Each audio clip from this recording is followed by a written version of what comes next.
Hola, ¿cómo están? En esta oportunidad vamos a hablar de uno de los pilares de las relaciones interpersonales, que es la empatía. Ya hemos visto el autoconocimiento emocional, cómo podemos autorregularnos emocionalmente y cómo podemos automotivarnos. Entonces el día de hoy vamos a hablar de la empatía. La empatía viene del vocablo en, que significa in o dentro, y patos, que significa sentimiento. O sea, cómo nos relacionamos con las personas y captamos su sentimiento, o cómo espejamos su sentimiento. A través de la empatía nosotros podemos ponernos en los zapatos de la otra persona y comprenderla. Entonces, para que podamos tener una buena interrelación con las personas, necesitamos entender qué está pasando, qué emociones está sintiendo. Tenemos que tener esa capacidad de calibrar o de sintonizar con esas emociones. Y de hecho, para que podamos lograrlo, es muy importante que yo parta de mi autoconocimiento emocional. En la medida que yo puedo conocerme emocionalmente, entonces se me abre una perspectiva mayor para que pueda conocer a los demás. Antes de continuar, me gustaría que pudieras resolver el test que hemos puesto adjunto y de acuerdo a esto podamos evaluar y para que sepas en qué situación estás en este aspecto de la empatía. Ponle una pausa al reproductor y desarrolla el test que está adjunto.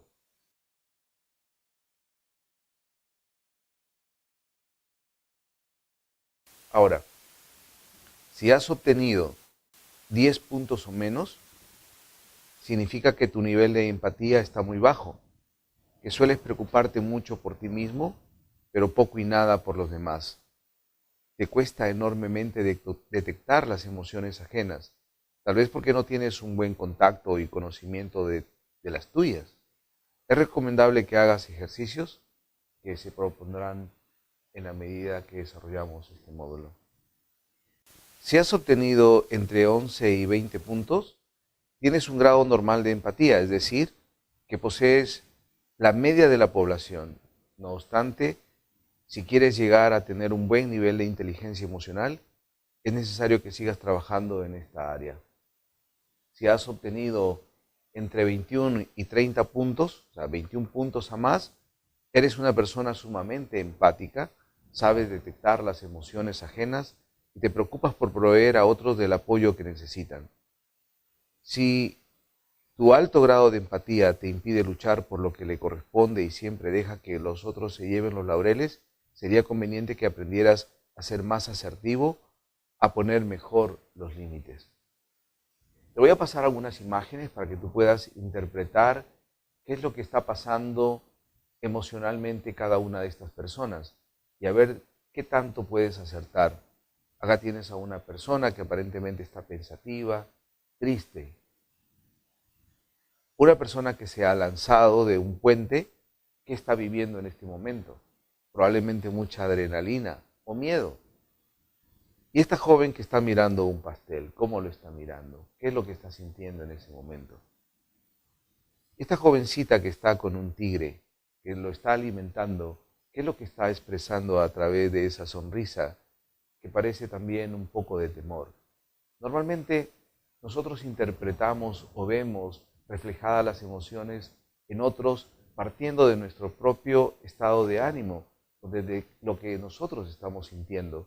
Recuerda que somos seres perceptibles y de acuerdo a nuestras creencias y conocimientos evaluamos lo que puede estar pasando en el otro lado. La base de la empatía es saber escuchar, la escucha activa. Zenón dijo, nos han sido dados dos oídos y una sola boca para enseñarnos que vale más oír que hablar.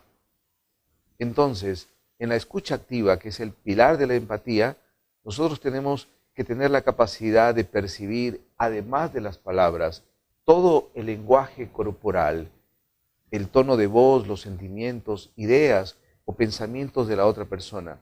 Escuchar lo que no se dice con palabras.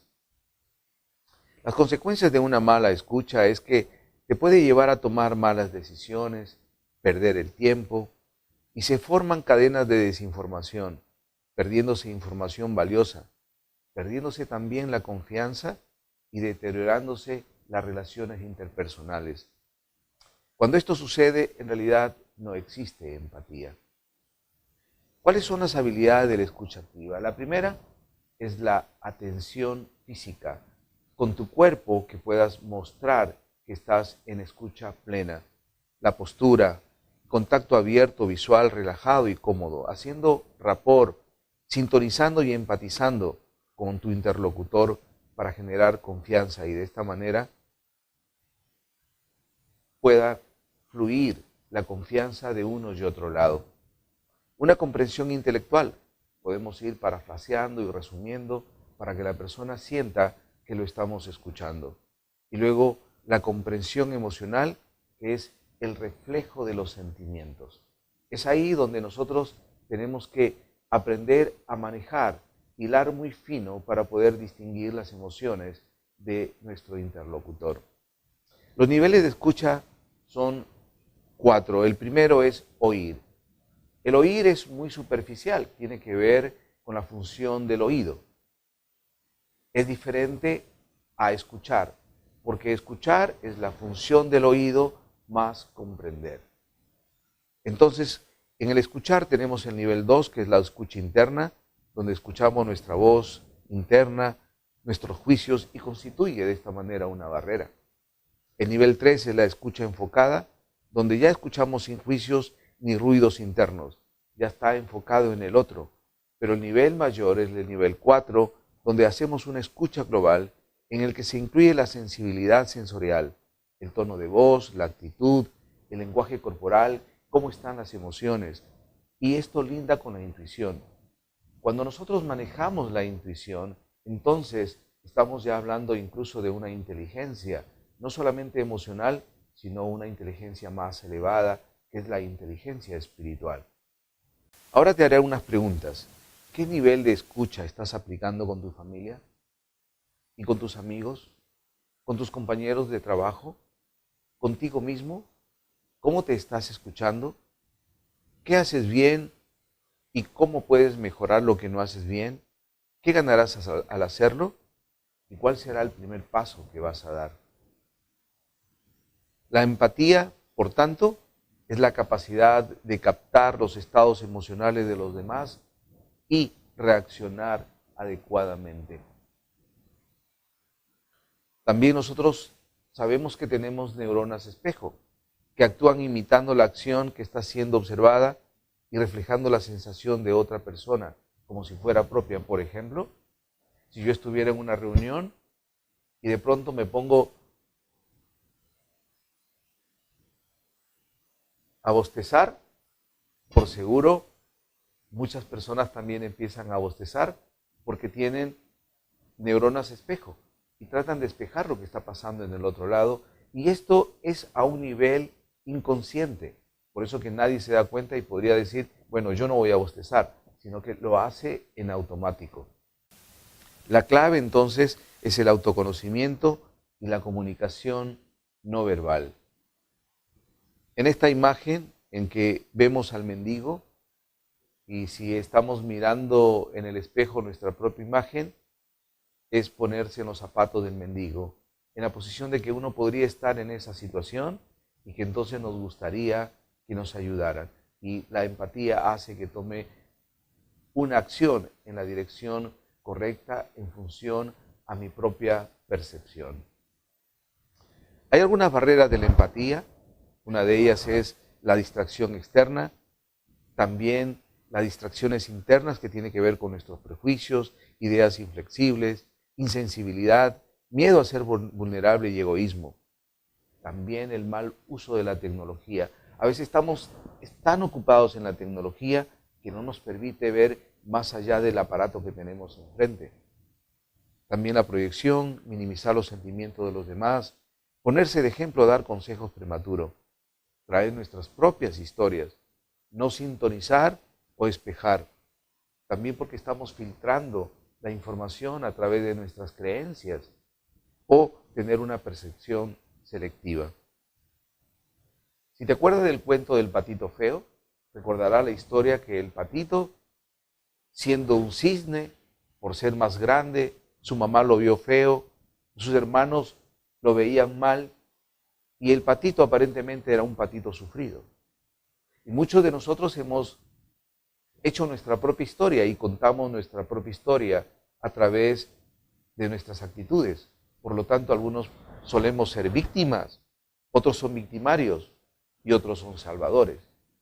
Ciertamente cumplimos diferentes roles, pero ¿cuál es la historia que tú estás contando de tu vida? Sería bueno que hagas un ejercicio y contara la historia del patito feo, pero no como el patito sufrido, como el patito víctima. Podrías cambiar la historia y hacer la historia del patito empoderado, del patito grande, del patito que se vuelve hermoso, del patito que por ser grande ayuda a sus hermanitos, por lo tanto se convierte también en el Salvador. O sea, podemos revertir y contar la historia de diferentes maneras. Y no solamente la historia del pato, también podríamos contar la historia de la mamá, no como de la mamá pata mala, sino como la mamá buena, que a pesar de que el patito era diferente a sus hijos, pues lo acogió y también le enseñó a nadar. Y podrías contar también la historia desde el punto de vista de los hermanos, entender a los hermanos, de tener a un patito o un patazo grande y que no podían entender qué pasaba, por qué era así. De alguna manera en su mundo ellos no podían entender lo que estaba pasando, por lo tanto, en vez de ser malos, también podrían haberse sido víctimas. Podríamos contar la historia de diferentes maneras.